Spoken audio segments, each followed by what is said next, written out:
আমি প্রিয়াঙ্কা বৈদ্য চলে এসেছি আরেকটা নতুন ভিডিও নিয়ে। তো যারা রেগুলার বেসিসে আমার ভিডিওগুলো দেখছো তারা জানো যে এইচএস 2025-এর এবিটিএ টেস্ট পেপারের বায়োলজি সলিউশনগুলো আমি করিয়ে দিচ্ছিলাম এবং তোমাদের প্রত্যেকটা পেজের যে এমসিকিউ এবং এসএকিউ কোশ্চেনগুলো রয়েছে সেগুলো কিন্তু আমি করিয়ে দিচ্ছিলাম। তো আজকে যেটা নিয়ে আলোচনা করব সেটা হচ্ছে 2 মার্কসের প্রশ্ন উত্তর নিয়ে আলোচনা করব। অনেকেই কমেন্ট করেছিলে যে 2 মার্কসের কোশ্চেনগুলো তোমরা অনেকেই ভালোভাবে পাচ্ছ না, তো সেই জন্য 2 মার্কসের অ্যান্সারগুলো আজকে করিয়ে দেবো। পেজ নাম্বার SC 11 থেকে করিয়ে দিচ্ছি। প্রথম প্রশ্ন যেটা আছে সেটা হচ্ছে প্লাসেন্টার দুটি বিনিময়ধর্মী কাজ উল্লেখ করো। ঠিক আছে, তো একটা বইতে অনেকটা বড় করে লেখা আছে, তো 2 মার্কসের জন্য কীরকম লিখবে সেটা আমি দেখিয়ে দিয়েছি। অবশ্যই তোমরা ভিডিওটা পজ করে একটু লিখে নাও। তো প্রথমেই লিখবে, দেখো 4টে পয়েন্ট ছিল। একটা হচ্ছে প্লাসেন্টার পর্দার মাধ্যমে মাতৃরক্তের অক্সিজেন ব্যাপন ক্রিয়ায় ভ্রূণের রক্তে প্রবেশ করে সেটা, এবং ভ্রূণের রক্তে যে কার্বন ডাই অক্সাইড উৎপন্ন হয় সেটা কিন্তু প্লাসেন্টার মাধ্যমে মাতৃরক্তে আসে।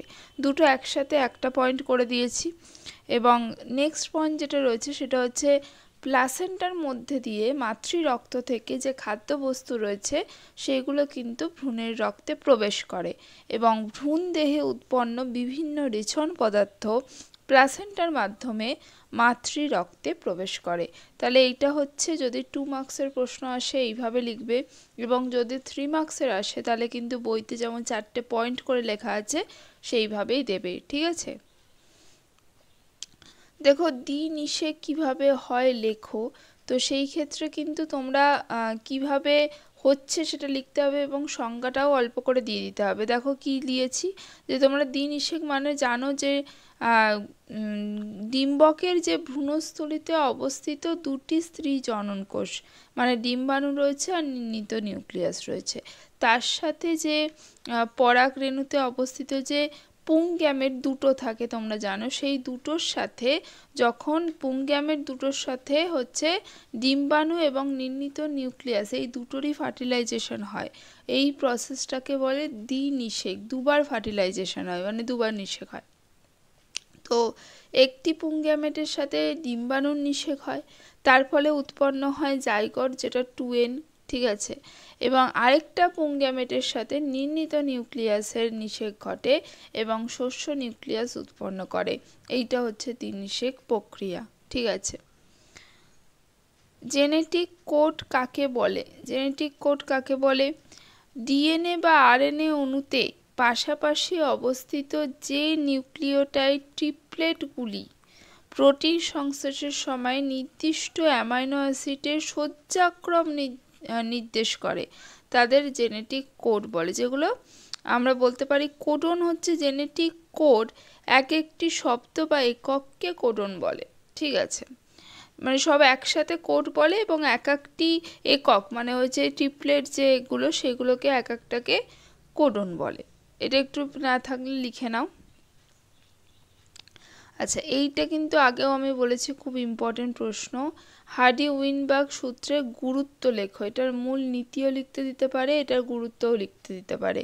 তো একটু লিখে নেবে যে হার্ডি উইনবার্গ তত্ত্বের দ্বারা জেনেটিস্ট যারা রয়েছে তারা নির্ধারণ করে বিবর্তন ঘটবে কিনা, মানে ইভলিউশন ঘটবে কিনা, এবং এই তত্ত্বের সাহায্যে আমরা নির্ণয় করতে পারি কোনো অ্যালিল জিনের মধ্যে যেগুলো আছে আর কি সেগুলোকে আমরা বলি যে অ্যালিল আছে। তো কোনো অ্যালিলের বর্তমান এবং ভবিষ্যৎ ফ্রিকোয়েন্সি আমরা জানতে পারি। ঠিক আছে, একটা ক্যারেক্টারের জন্য আমরা যদি বলি যে একটা জিন লাগে, তো সেই একটা জিনের জন্য দুটো অ্যালিল লাগে, তো সেই অ্যালিলের ফ্রিকোয়েন্সি মানে সেটা কত সংখ্যক রয়েছে সেইটা জানা যেতে পারে। আচ্ছা, নেক্সট হচ্ছে ধূমপানের ক্ষতিকারক প্রভাবগুলি লেখো। লিখে নেবে যে ফুসফুসের ক্যান্সার, বহু বছর ধরে ধূমপান করলে ফুসফুসের ক্যান্সার হওয়ার ঝুঁকি বেড়ে যেতে পারে। আর নেক্সট হচ্ছে হৃদরোগ, দীর্ঘমেয়াদী ধূমপান করলে রক্তনালী এবং ধমনী ক্ষতিগ্রস্ত করে হৃদরোগ, হার্ট অ্যাটাক এবং স্ট্রোকের ঝুঁকি বেড়ে যেতে পারে। ঠিক আছে, নেক্সট যেটা রয়েছে সেটা হচ্ছে হাইপোফাইজেশন বলতে কি বোঝো, চ্যাপ্টার 10-এ পেয়ে যাবে। যদি না পেয়ে থাকো অবশ্যই লিখে নাও। যে পদ্ধতিতে পরিণত স্ত্রী এবং পুরুষ মাছকে পিটুইটারি নির্যাস ইনজেক্ট করে, ঠিক আছে, মানে আর্টিফিশিয়ালভাবে নিষেক প্রক্রিয়া করানো হয় আর কি, ইনজেক্ট করে তাদের জননগ্রন্থিকে উদ্দীপিত করে বদ্ধ জলাশয়ে প্রজননে লিপ্ত করানো হয় এবং শুক্রাণু এবং ডিম্বাণু নিঃসরণ করা হয়, তাকে হচ্ছে হাইপোফাইজেশন বলে। ঠিক আছে, অবশ্যই তোমরা লিখে নাও যদি না পেয়ে থাকো। তোমরা অনেকেই কমেন্ট করেছিলে যে 2 মার্কসের অ্যান্সারগুলো একটু করে দিতে, সেই জন্য নিয়ে চলে এসেছি। বায়োসেফটি বলতে কি বোঝো? বায়োসেফটি মানে হচ্ছে তোমরা জৈব নিরাপত্তা, ঠিক আছে, বিশেষ করে ল্যাবরেটরি বা এরকম জায়গায় কিছু নিরাপত্তার দরকার হয়, সেটা হচ্ছে জৈব নিরাপত্তা। তো সেটা হলো যে বাস্তুসংস্থান এবং মানব স্বাস্থ্য উভয়ের ওপর দৃষ্টি নিবদ্ধ করে জৈবিক অখণ্ডতার বড় আকারের ক্ষতি প্রতিরোধ করা, যাতে কোনো রকম ক্ষতি না হয়, সেটা একটা সেফটি নেওয়া, ঠিক আছে, যাতে করে কোনো ক্ষতিকর ঘটনা না ঘটে, সেটাকে বলে বায়োসেফটি। নেক্সট হচ্ছে লবলাম্ব উদ্ভিদের একটি অঙ্গসংস্থানিক এবং একটি শারীরবৃত্তীয় অভিযোজন লেখো। অঙ্গসংস্থানিক অভিযোজন হচ্ছে পাতা পুরু ও সাধারণত চকচকে ও মসৃণ হয়, ঠিক আছে, আর শারীরবৃত্তীয় অভিযোজন হচ্ছে পাতার ত্বক মোম দিয়ে আবৃত থাকে। তাহলে এই ছিল আজকে পুরো 2 মার্কসের এই চ্যাপ্টারটা, এই পেজটাই করে দিলাম এবং পরের পেজ নিয়ে খুব তাড়াতাড়ি হাজির হব। আজকের মতো টাটা।